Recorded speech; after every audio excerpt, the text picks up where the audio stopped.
If you just make a decision, it can be sometimes the day that starts you on a brand new journey.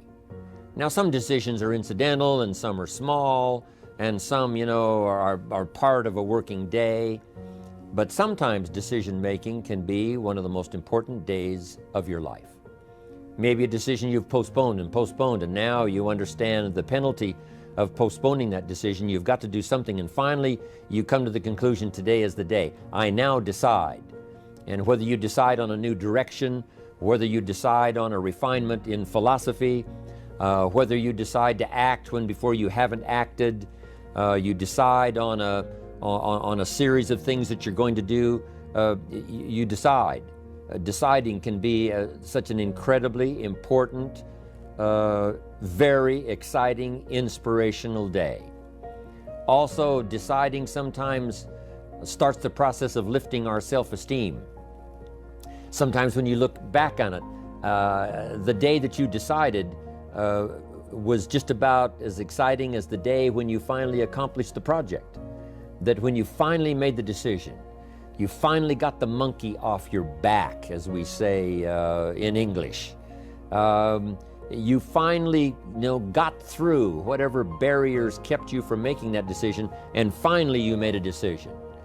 And now it seems like the sky is blue and the air is clear and your mind is ready, and the adrenaline starts to flow, things start to happen to you from that moment of decision. So that can be an incredible source of inspiration. Now, if you don't follow through, it's not going to last all that long. If you decide and then, postpone and you decide, but you still don't get to it for a week or a month or a year, soon all that energy and that source of inspiration is all dissipated. So deciding is inspiring, but not for that long.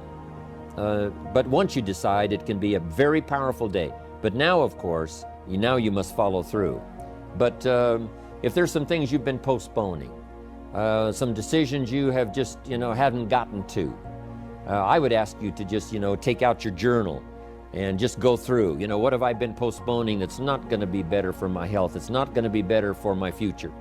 It's not going to enhance my finances. Maybe a problem needs to be solved. I got to decide when I'm going to do it and how I'm going to proceed. I need to get to it. I promise you, if you'll go through some of that list and start making those decisions, your inspiration will start to flow, and those could be very critically important, exciting days. Indecision is the thief of opportunity. Indecision means the door is still closed. Indecision means the opportunity waits. Indecision means what could be is postponed or may never be. And those are all the penalties of indecision. And sometimes we can't make a snap judgment. We can't decide immediately on something so important. But after a while, we must understand sometimes the heavy penalty of putting off our decision making. So one source of inspiration, deciding.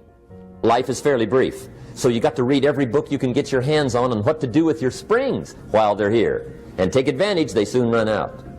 The Beatles wrote, "Life is so short." And for John Lennon, it was extra short. But life is brief. Elton John sings, "She lived her life like a candle in the wind." It's brief. So whatever you're going to do with your life, you got to get at it. Don't just let the springs pass. Changing your behaviors, overcoming negative habits, it's challenging. It's hard. That living alone is just very difficult. And once we begin to come to grips with the fact that living is difficult, life is very challenging. I heard a song once by a guy named Dimples called, "If it ain't one thing, it's another." I say to you, if it ain't one thing, it's 12 others. Always something. You will never ever have a problem-free moment in life. Somebody said, and I like this, that you either in a problem or just left one or headed toward one. Anybody found that to be so? Raise your hand if you know what I'm talking about. I mean, there's always something. So how do we begin to nurture that hunger? What are the characteristics or the qualities of people that are hungry? What will it take for me to get some of the things that I want? and being hungry for those things. Number one, you've got to work on yourself. It's very important that you engage in an ongoing process to develop you. Spend more time on yourself than what you've been spending. It's very important. You owe that to yourself. I was reading a book by Og Mandino called The University of Success. Read one line, gave me a chill. I didn't have to read anything else in the book. He said, many of us never realize our greatness because we become sidetracked by secondary activity. We spread ourselves too thin, don't know how to say no. And we find ourselves doing all kinds of things and never ever have time to do those things that we need to do to work on ourselves. And then there goes a second, there goes another second, there goes another second, and we can't stop and hold time. And before you know it, you wake up one day and you're behind on your dreams and your bills.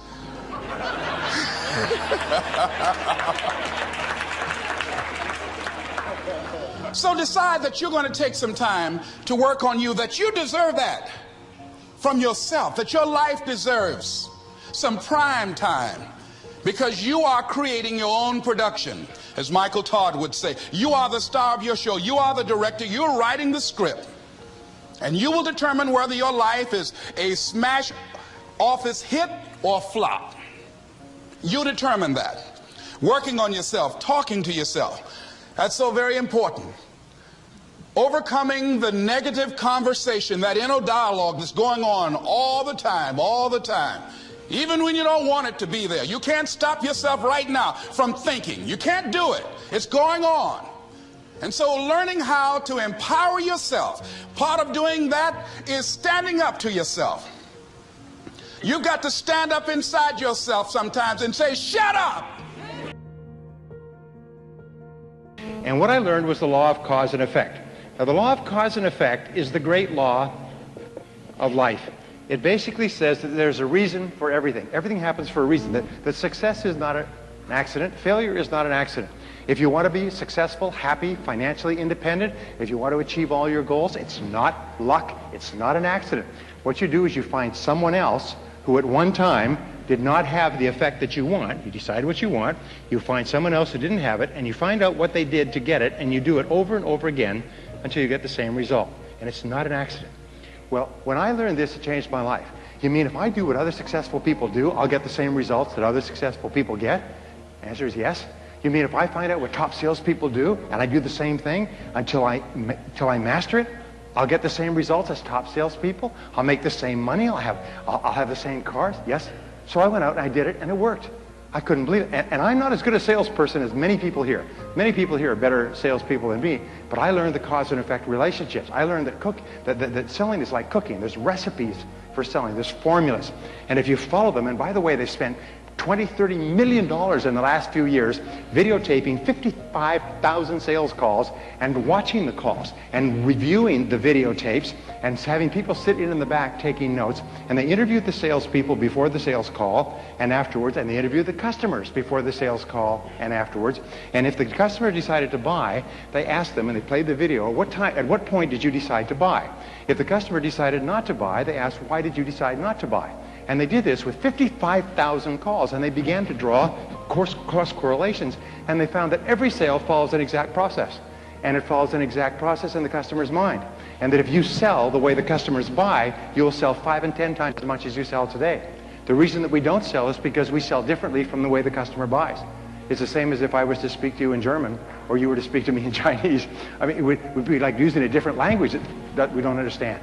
So what I found was that if you do what other successful salespeople do, based on the exhaustive research, your sales go up. And I tried it, and sales went up. And you could take people, I took people off the street who'd never sold anything in their lives, and I said, here's the system. And these are sometimes the very best salespeople of all, because they don't have any ideas or fixed ideas. So I said, just do it this way. Say these words, do it this way, say these words, do it this way. And they did, and their sales went like that. And they went past people who'd been selling for 5 and 10 years. Well, we do a broadcast. We're very fortunate here. We built our own studio about 4 years ago, and we can broadcast all over the world from here. And so I've been doing the odd broadcast at least once a week, Good News by Bob Proctor, and trying to help people become aware that although you cannot change conditions or circumstance, you don't have to let them control you. we can't control what's going on outside, but we can control what's going on inside, and unfortunately, I don't think many of us have been raised to really understand that. Yeah. And it's a lack of understanding that's causing all our problems. Sometimes, I can't sleep at night because I'm thinking about something, and usually what I'll do is go write it down. I have some writing to do, so I get up and I go write down what I'm thinking, and that usually does the trick. But because I had been playing with YouTube, I thought, well, I'll try making YouTube video and telling people what I'm thinking about and see if that performs the same function as writing. And to me, the function of writing, well, it's twofold. One is conceivably to communicate with people, although the fundamental purpose for me is to clarify my thoughts so that I know because if something is disturbing you, what that means is that it needs to be articulated. It's the emergence of unexplored territory, something that disturbs you. That's the right way to think about it. It's unmapped territory that's manifesting itself. It's like a vista of threat and possibility, and you need to articulate a path through it. And so that's what I was doing. It's like I was thinking, well, this is bothering me, and this seems to be why, and here's what I think is going on, and so I made the videos, and in some sense, I didn't think anything more of it.